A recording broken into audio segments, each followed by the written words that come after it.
हैदर अली के मज़ार नजफ में याद रखेंगे, नजफ अशरफ कहते हैं। देखें हैदर अली की मोहब्बत हमें क्या देती है। पंजतन पाक की निस्बत मिल जाए तो हमें क्या क्या मिल जाया करता है। शायर कहता है कि हुब्बे हैदर से हुआ पाक ये सीना मेरा, हुब्बे हैदर से हुआ पाक ये सीना मेरा, बन गया दुर्रे नजफ दिल का नगीना मेरा।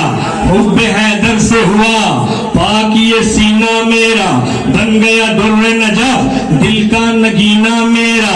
पंजतन के हाथों है वल्लाह सफीना मेरा, करबला मेरी नजफ मेरा, मदीना मेरा। सही है भाई, ऊपर सही आई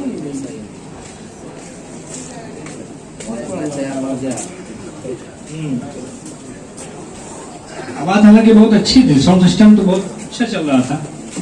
एक मतलब मोहब्बत से दौड़े पाक पढ़ लीजिए। अल्लाहुम्मा सल्ली अला सय्यिदिना शफीना हबीबिना नबीना मौलाना मुहम्मदिन व अला आलि सय्यिदिना मौलाना मुहम्मदिन कमा तुहिब्बु व तर्दा व तुसल्ली अलैहि सलातु व सलामुन अलैका या रसूलल्लाह या हबीबल्लाह या नबी अल्लाह।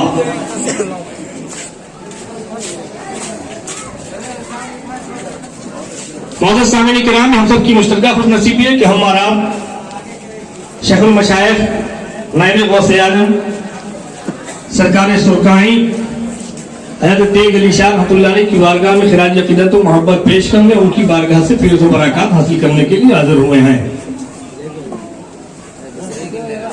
जैसे ही 11वीं शरीफ का चांद नजर आता है वैसे ही सरकार सुरकाई के उर्स का ऐलान हो जाता है, आगाज हो जाता है। सुभान अल्लाह।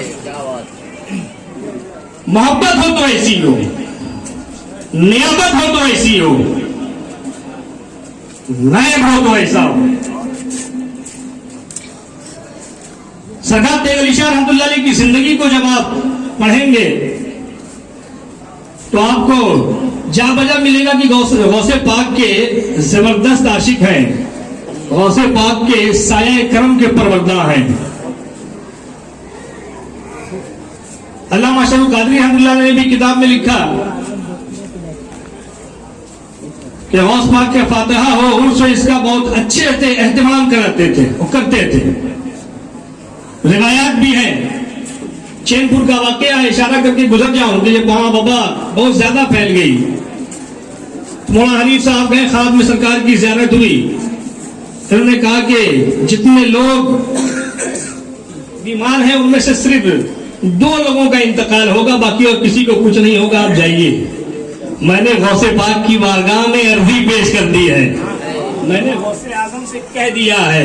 कहीं से मिजाज मिलता है कि सरकार गौसे पाक की नियामत में है, सरकार गौसे पाक के करम के झोंके का नाम तेग अली है, गौस पाक की अताओं का नाम तेग अली शाह है, गौसे पाक के नवाजिशात का नाम तेग अली शाह है। मोहब्बत ऐसी, नियामत ऐसी है कि जैसे ही 11वीं का चांद नजर आता है वैसे ही पहले सरकार का उर्स होता है। गोया के निजात दे रहे हैं कि उसका दरवाजा यहीं से है। पहले तेग अली का उर्स कर लो, पहले गौसे आजम के नायब का उर्स कर लो, उसके बाद गौसे आजम का उर्स कर लेना।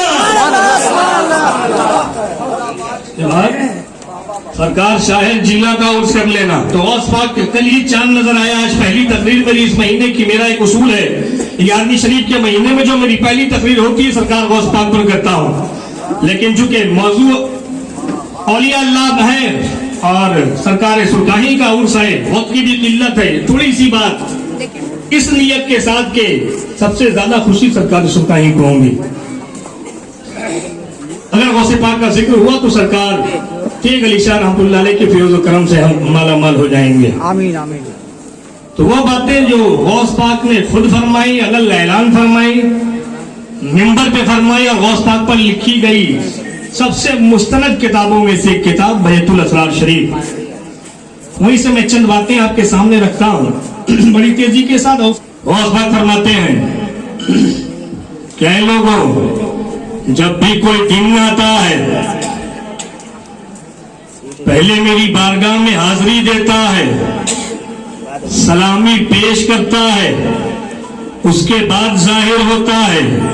जब भी कोई रात आती है पहले मेरी बारगाह में हाजिरी देती है, सलामी पेश करती है, उसके बाद जाहिर होती है। जब भी कोई हफ्ता आता है पहले मेरी बारगाह में हाजिरी देता है, सलामी पेश करता है, उसके बाद जाहिर होता है। जब भी कोई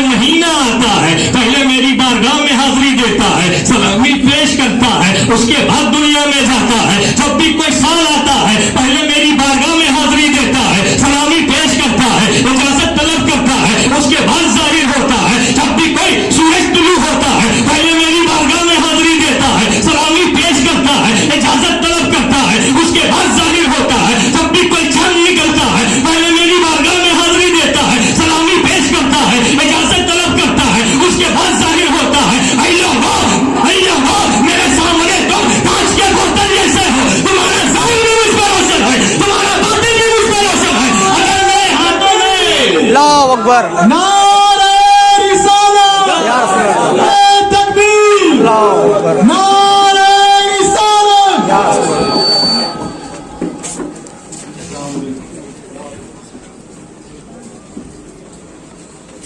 अगर मेरी जबान पे शरीयत की रोक ना होती, तुम अपने घरों में क्या खाते हो, क्या बचा कर रखते हो, अब्दुल कादिर जिलानी सब बयान कर देता। उसी किताब के सफा नंबर 53 पर सरकार शाह जिला फरमाते हैं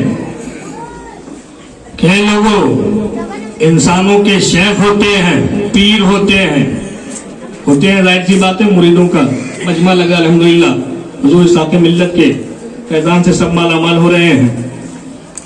ऐ लोगों, इंसानों के पीर होते हैं, जिन्नातों के भी पीर होते हैं, फरिश्तों के भी शेख होते हैं। ऐ लोगों, इंसानों के पीर होते हैं, जिन्नातों के भी पीर होते हैं, फरिश्तों के भी शेख होते हैं, लेकिन अब्दुल कादिर जिलानी इंसानों का भी पीर है, जिन्नातों का भी पीर है, फरिश्तों का भी शेख है, फरिश्तों का भी पीर है। आगे फरमाते हैं कि लोगों, मेरे मकाम के बारे में तुम मुझसे ना पूछो, वाकया निगारी नहीं करूंगा, छोटी छोटी बातें हैं, अहम बातें, काम की बातों, बड़ी मोटी बातें। है लोगों, मेरे मकाम के बारे में तुम मुझसे ना पूछो, मेरे शागिर्दों से ना पूछो, मेरे मुरीदों से ना पूछो, मेरे साथी से ना पूछो, मेरे मशाइख से ना पूछो, बल्कि जब तेरा इंतकाल हो जाए, तुझे कब्र में उतारा जाए, मुनकर नकीर सवाल पूछने के लिए आए, तो नकीर से पूछना अब्दुल कादिर का मकाम क्या है। मुनकर नकीर बताएंगे कि गौसे आजम की शान क्या है, गौसे आजम का मकाम क्या है। इस सिलसिले की आखिरी कड़ी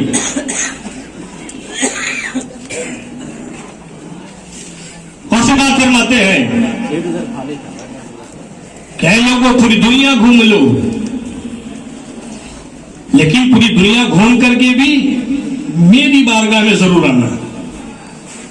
जितना चाहे उतना घूम ले, लेकिन मेरी बारगाह में जरूर आना, और हो सके तो रोजाना,